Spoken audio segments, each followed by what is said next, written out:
இந்த வசனத்துக்கு மேம்பட்டாட்டும் இந்த காலைல மறுபடியும் உங்களை சந்திப்பதில் மிக்க மகிழ்ச்சி இருக்கிறேன். இதனால நம்ம பார்க்க போற வசனம் 2 சாமுவேல் புஸ்தகம் 18வது அதிகாரம் 2 சாமுவேல் 18 19வது வசனம். சாதோக்கின் குமாரனாகிய அகிமாஸ் கர்த்தர் ராஜாவை அவர் சத்துருக்களின் கைக்கு நீங்களாக்கி நியாயம் செய்தார் என்னும் செய்தி அவருக்கு கொண்டு போக நான் ஓடட்டுமே என்றான். நம்ம படிக்க போற வசனம் என்னன்னா, நான் ஓடட்டுமா, அதான் கேள்வி. நான் ஓடட்டும் அப்படிங்கிற ஒரு தலைப்பின் கீழே இன்னைக்கு நம்ம படிக்க போறோம். ஓடுறதுன்னா என்ன? நம்ம நிறைய பார்த்துருப்போம் ஃபாஸ்டா ஓடுறது அப்படின்னு சொல்லி. ஃபாஸ்டா ஓடுறவங்களை எதுக்கு யூஸ் பண்ணுவாங்கன்னா, ஸ்போர்ட்ஸ்ல யூஸ் பண்ணுவாங்க. ஸ்போர்ட்ஸ்ல யூஸ் பண்ணி அவங்க ஜெயிப்பாங்க, கப் வாங்கிட்டு வருவாங்க, அவங்களுக்கு வேலை கொடுப்பாங்க, எல்லாம் செய்வாங்க. அந்த ஓடுறதுனால என்ன பிரயோஜனம்? வேகமா ஓடுறவங்களுக்கு வேலை கொடுக்கறதுனால அந்த வேகமா ஓடுறவங்க ஒருவேளை பேங்க்லயோ இங்கே வேலை பார்க்குறாங்கன்னா அந்த வேகமா ஓடுறவங்க என்ன பிரயோஜனம்? ஆனா அதே வேகமா ஓடுறவங்க மிலிட்ரியில ஓடுனாங்கன்னா அது பிரயோஜனமா இருக்கும்.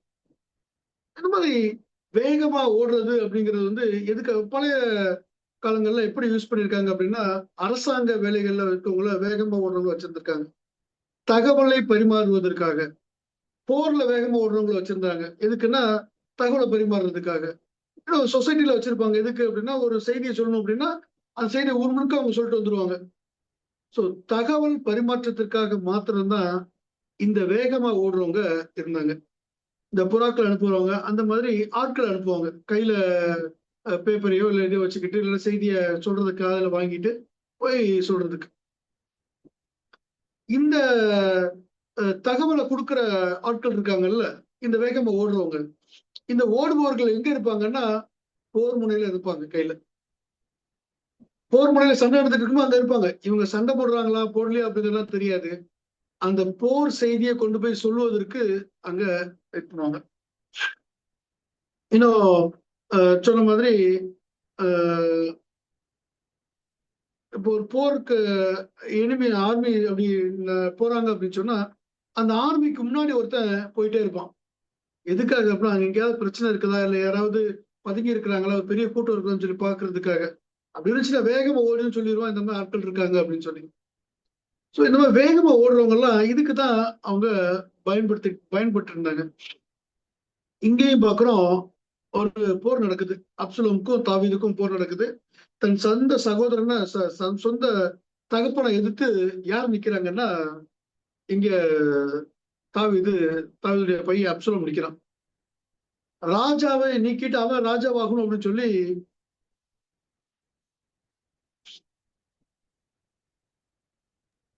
அண்ணா கேக்குது உங்களுக்கு?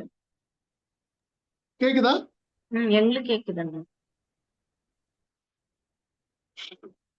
ராஜாவை தள்ளிட்டு இவங்க என்ன பண்றோம் அப்படின்னு நினைக்கிறாங்கன்னா, இவன் ராஜாவாக வரணும் அப்படின்னு சொல்லி ஆசைப்படுறான். சரிங்களா? இப்படி ஆசைப்படுற இந்த அப்சலோம் தான் அங்க சண்டை போடுறதுக்கு அப்போக்காக நின்றுட்டு இருக்கான். இப்போ நம்ம என்ன பார்க்க போறோம் அப்படின்னா, இந்த அப்சலோமுக்கு இந்த அகிமாஸ் என்ன செய்திய எடுத்துட்டு போறாரு, என்ன செய்திய அங்க கொண்டு போறாரு. அந்த 20வது வசனம் 21வது வசனத்தை வாசிங்களேன்.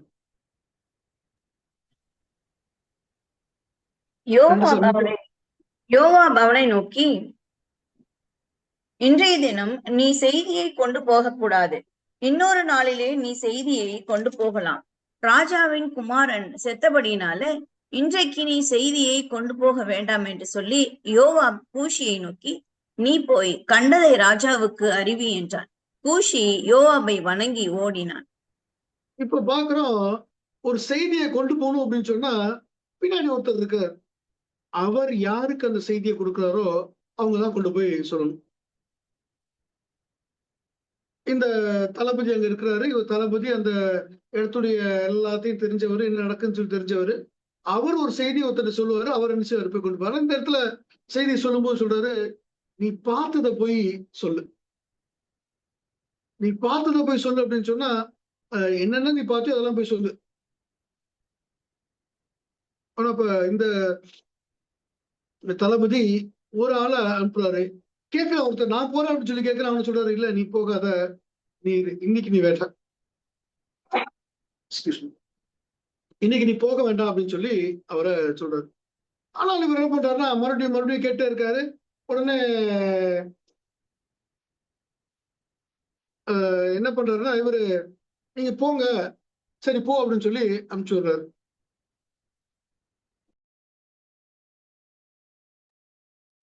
அப்போ போன்னு சொல்லி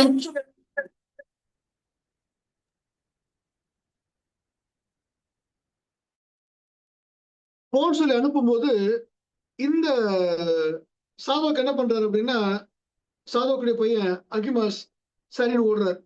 ஓடுறது எப்படி ரொம்ப வேகமா ஓடுறாரு. ஓடி போய் முன்னாடி போய் நின்றுறாரு. யாருக்கு? இந்த குஷிக்கு. குஷி தான் முதல்ல ஓடுறாரு. இவர் அதுக்கும் முன்னாடி ஓடி போய் அங்க நின்றுறாரு. அந்த ராஜாட்ட போய் ராஜாட்ட செய்திய சொல்றாரு. ராஜா அந்த செய்தியை கேட்ட உடனே அப்சலோம் என்னன்னா அப்படின்னு கேட்கிறாரு. இவருக்கு தெரியல. பதில் சொல்லாம அப்படியே நிக்கிறாரு. மறுபடி கூஷி வர்றாரு. அவரு அங்க சொல்றாரு. இதுல நம்ம என்ன பாக்குறோம் அப்படின்னு சொன்னா, இந்த அகிமாஸ் வந்து செய்தியை சொல்லக்கூடாத அல்லது செய்தி இது வரைக்கும் கொண்டு போகாத ஒரு ஆள் கிடையாது. செய்தியை விளக்கமா கொண்டு போனதுதான். 2 நாளாகவும் 17 பாத்தீங்கன்னு சொன்னா, யோனத்தான் இருந்து செய்தி எடுத்துட்டு போய் கொண்டு போய் கொடுத்தவர், தாவீது கொடுத்தவர். அப்போ இவருக்கு தெரியும் செய்தி கொண்டு போறதுக்கு என்ன செய்யணும்னு சொல்லி தெரியும். சவுண்ட் கிளியரா இருக்கா? வருதுங்க. 2 ஐடி இருக்கு. அதுல ஒரு ஐடியில மியூட்ல இருக்கு, ஒரு ஐடி மட்டும் பேசுது. ஒருவேளை அது அவங்களுக்கு கேட்கலையோ என்னன்னு தெரியல. வால்யூம் சைட்ல இன்க்ரீஸ் பண்ணி பாருங்க. ஏன்னா இதுல வால்யூம் இங்க கிளியரா இருக்குது. சரி, இப்போ என்ன பாக்குறோம் அப்படின்னு சொன்னா, இந்த செய்தியை கொண்டு போகாத புது ஆள் கிடையாது. யாருன்னா இந்த அகிமாஸ். இந்த அகிமாஸ் புதுசா செய்தி கொண்டு போக போறேன் அப்படின்னா, இல்ல ஏற்கனவே கொண்டு போய் செய்தி கொண்டு போய் பழக்கமானவன், வேகமா ஓடக்கூடியவன், போறான். ஆனா செய்தியில முழுசா எதுவும் இல்லை. ஆனா அந்த கொண்டு போய் கொடுக்கக்கூடிய ஆள் இருக்காருல்ல, செய்தியை அனுப்புற ஆளு, அவர் சொல்றாரு, இல்லப்பா நீ இன்னைக்கு போகாத. ஏன் போகாதன்னா, ராஜாவுடைய மகன் செத்து போயிட்டா நீ போகாத. ராஜா மகன் செத்து போயிட்டா அந்த செய்தியை கொண்டு கொடுக்க கூடாதா? அப்படின்னா இல்ல, ஒரு சில ஆட்களை வச்சிருப்பாங்க. இவங்க அனுப்புனா நல்ல செய்தி மட்டும் தான் வரும் அப்படின்னு சொல்லி அவங்களுக்கு தெரியும். இவங்களை அனுப்புனா கெட்ட செய்தி மட்டும் தான் வருதுன்னு சொல்லி தெரியும். தூரத்திலேயே அந்த ஆட்களை பார்த்த உடனே இது நல்ல செய்தி கெட்ட செய்தின்னு சொல்லி அவங்களால பிரிச்சு பார்க்க முடியும். இந்த வசனங்களே நம்ம அதை பார்க்கிறோம். வசனங்கள் நாம் படிச்சோம், அதை பார்ப்போம். அப்போ இப்படி ஒரு சில ஆட்களை வச்சிருந்தது, இவங்களை வச்சுதான் இந்த செய்தியை சொல்லணும்னு சொல்லி அங்க அந்த தலைவன் முடிவு பண்றாரு. எதுக்காக அப்படின்னா, கொண்டு போய் செய்தி சேரக்கூடிய இடத்துல அது சரியா போய் ரீச் ஆகணும். இந்த செய்தி போறதுக்கு முன்னாடி அவங்க தங்களுடைய மனதை ப்ரிப்பேர் பண்ணிக்கணும் அப்படிங்கிறதுக்காக இந்த செய்திய அப்படி கொடுக்குறாங்க. இங்க கூஷியை பத்தி படிச்சோம் அப்படின்னு சொன்னா, கூஷி அனுப்புறாரு. 21 வருஷத்துல பார்த்தா கூஷி நீ போ அப்படின்னு சொல்லி அனுப்புறாரு. இந்த கூஷியை பத்தி பாத்தீங்கன்னா, இவனும் நல்ல வேகமா ஓடக்கூடியவன் தான். இவன் யாரால தேர்ந்தெடுக்கப்பட்டவனா, அந்த தாவீது தளபதியால் தேர்ந்தெடுக்கப்பட்டு அங்க அனுப்பிச்சு வைக்கிறவன். ஆனா அந்த அகிமாஸ் இவங்களால தேர்ந்தெடுக்கப்படாத ஒரு ஆளு. அவனா நானே போறேன்னு சொல்லி அங்க போனான். இப்போ அகிமாஸ் போய் நிக்கிறாரு. ராஜா கேட்கிறாரு. 29 வருஷத்தை பாருங்களேன். அப்பொழுது ராஜா, பிள்ளையாண்டான் ஆகிய அப்சலோம் சுகமா இருக்கிறானா என்று கேட்டதற்கு அகிமா, யோவாப் ராஜாவின் வேலைக்காரனையும் உம்முடைய அடியானையும் அனுப்புகிற போது ஒரு பெரிய சந்தடி இருந்தது, ஆனாலும் இது இன்னதென்று தெரியாது என்றான். இப்போ இந்த அகிமாசுக்கு தெரியுமா தெரியாதா? அந்த சரி அப்சலோம் செத்து போனது நல்லா தெரியும். 22 வருஷம் சொன்னது யோவாப் சொல்றாரு. சாரி, அங்க யோவாப்ட கேட்கிற, நான் போவான்னு சொல்லி கேட்கும்போது, இன்னைக்கு நீ போக வேண்டாம், 20 வருஷம் ஏன்னா ராஜா குமாரன் செத்து போயிட்டாரு அப்படின்னு சொல்லி யோப் சொல்றாரு. அப்போ இந்த அகிமாஸுக்கு ராஜாவின் மகன் செத்து போனது தெரியும். ஆனா அங்க போய் நிக்கும் போது எப்படி சொல்றாரு அப்படின்னா, எதையுமே சொல்லல. இல்ல ஒரு பெரிய குழப்பம் இருந்துச்சு, நான் வந்துட்டேன் அப்படிங்கிறாரு. இப்போ இந்த செய்தியினால தாவீதுக்கு ஏதாவது பிரயோஜனமா?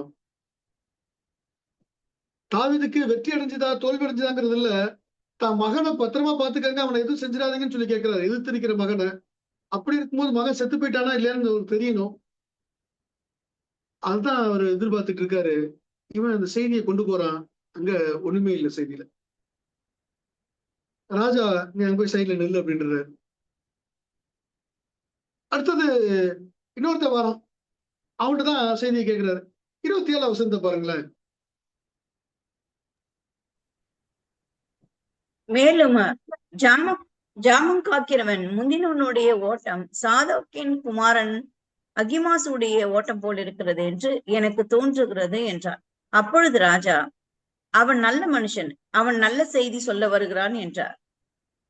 இப்போ இந்த செய்தியை கொண்டு போய் கொடுக்கறதுக்கு இங்க ஒருத்தர் அகிமாஸ் ஓடுறாரு. இவருக்கு ஏற்கனவே பேர் இருக்கு ராஜாட்ட, இவன் நல்ல மனுஷப்பா, இவன் நல்ல செய்தியை கொண்டு வருவான் அப்படின்னு. அப்போ ஏற்கனவே நல்ல செய்தியா கொடுத்துருக்காங்க. இப்போ ராஜா எப்படி எதிர்பார்க்கறன்னா நல்ல செய்தி மட்டும்தான் எதிர்பார்க்கிறாரு. யார்கிட்ட இருந்து? அகிமாஸ்டர் இருந்து. அவன் நல்ல மனுஷன், நல்ல செய்தி தான் கொண்டு வருவோம் அப்படின்னு.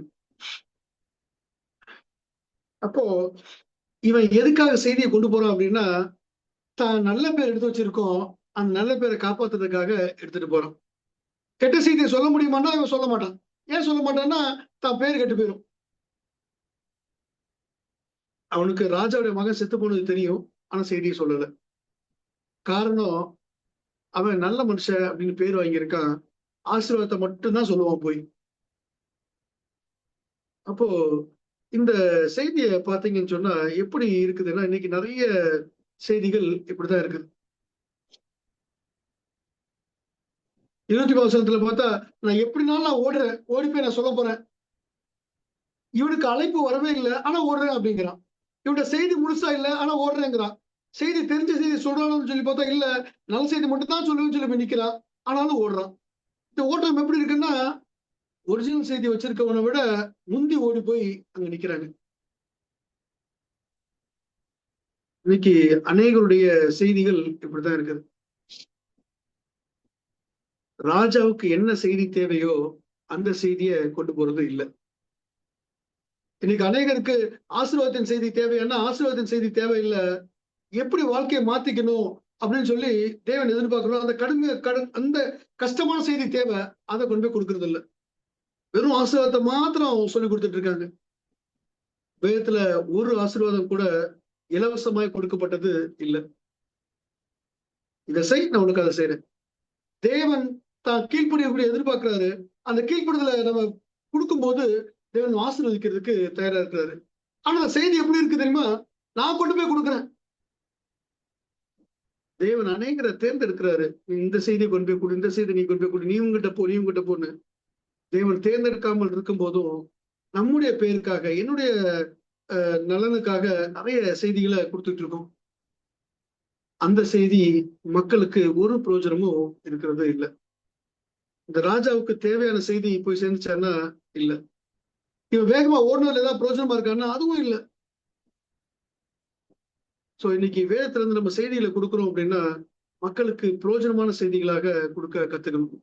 அவங்க வாழ்க்கைக்கு தேவையான, வாழ்க்கையை மாற்றக்கூடிய செய்தியை கொடுக்கறதுக்கு கத்துக்கணும். வெறுமனே வேகமா ஓடின, வெறுமனே போய் பேசின அப்படிங்கிறது இல்லை. அது தேவனுடைய பார்வையில அருமையா இருக்கிற செய்தியாக, அல்லது மக்களுக்கு பிரயோஜனப்படுற செய்தியா இருக்க அது பிரயோஜனப்படும். இன்னைக்கு கடைசியில இந்த அகிமாஸ் ஓடுறதுக்கான காரணம் என்ன அப்படின்னா அவருடைய சுயநல மாத்திரம்தான். ராஜாட்ட நல்ல பேர் வாங்கணும், நல்ல செய்திகளை கொண்டு போய் கொடுக்கணும்னு சொல்லி இருக்கணும். ஏற்கனவே எனக்குன்னு ஒரு பேர் இருக்குது, அந்த பேரை காப்பாத்திக்கணும். ஒருவேளை இதை செய் அதை செய்யாத அப்படின்னு சொல்லி சொல்ற பாஸ்டர்ஸ் இருக்கிறாங்க அப்படின்னு சொன்னா பேர்கிட்ட பேர் சொல்ல மாட்டாங்க. அது இல்ல கிறிஸ்தவ வாழ்க்கை. கிறிஸ்தவத்தை அறிவிக்கிறீங்களா? கிறிஸ்து என்ன சொல்லியிருக்காரோ அதை சொல்லிக் கொடுங்க. நான் நடந்தபடியே எல்லாரும் நடக்கிறதுக்கு சொல்லிக் கொடுங்கன்னா அதை சொல்லிக் கொடுங்க, கிறிஸ்து எப்படி நடந்தாருன்னு சொல்லி. வெறும் ஆசீர்வாதத்தை மாத்திரம் கொண்டு போய் கொடுக்கறதுனால மக்களுக்கு பிரயோஜனம் இல்லை. அந்த ஆசீர்வாதம் அவங்களுக்கும் பலிக்கிறது இல்ல, கொடுக்கிறவனுக்கும் அது இல்ல. கடவுளுடைய பார்வையில் எப்படி இருக்குன்னா, நீ தேவையில்லாம் செய்து கொடுத்த வெளில நில்லு, சைடுல நில்லு. பிரயோஜனமான மக்களுக்கு ஆசீர்வாதமான செய்தியை விட மக்கள் வாழ்க்கையை மாற்றக்கூடிய செய்தியை கொண்டு போய் கொடுப்போம். நம்ம செய்தி கொடுக்கறதுக்கு ஓடுறதுக்கு ரெடியா இருக்கிறோமா? என்ன செய்தியை எடுத்துட்டு போறோம்? அங்க அவன் என்ன செய்தியை மறைக்கிறான் அப்படின்னா, அங்க மகன் இறந்து போயிட்டாங்கிற செய்தியை மறைக்கிறான். இங்க கிறிஸ்து நமக்காக மறைச்சிருக்காரு, நமக்காக பாடுபட்டு இருக்காரு, நம்முடைய வாழ்க்கை நம்ம ரட்சிக்கிறதுக்காக தான் அவர் மறைச்சிருக்காருங்கிறத சொல்றதுக்கு நம்ம தயாரா இல்ல. கிறிஸ்துடைய மரணம் என் பாவத்தை மீட்க போகுதுங்கிறத சொல்றதுக்கு நம்ம இல்ல. அப்படிப்பட்ட செய்தியை கொண்டு போய் கொடுப்போம். தேவன் அந்த மக்களுக்கு பிரயோஜனமான செய்தியாகவும் நமக்கு பிரயோஜனமான செய்தியாகவும் தேவன் அதை மாற்றுவார். தேவன் நம்ம கொண்டு வந்து எடுத்து வராங்க. ஆமென். நல்ல